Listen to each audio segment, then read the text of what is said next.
Welcome back everyone to another tutorial from Finance for Beginners. In this video, I'm going to show you how you can sign up and create a new account on the Toloka application. So let's get started right away. First of all, open up the Toloka app on your device. And once you open it up, you have various different options to sign up or log in. You can continue with your Facebook, your Google or your LinkedIn account. And you can also tap on more social networks option to access the Microsoft as well as Apple account options. Now proceed with either one of these, and you will be asked to select your Google, your Apple, or whichever account you have chosen to continue with. After choosing your account, proceed with allowing the access, and you will be asked to enter your phone number.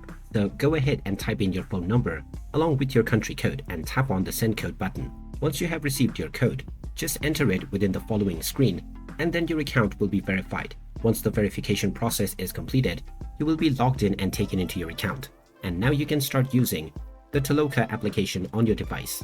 If you find this video helpful, don't forget to hit that like button and subscribe to our channel for more useful tips and tutorials. Thanks for watching, and I will see you again in the next video.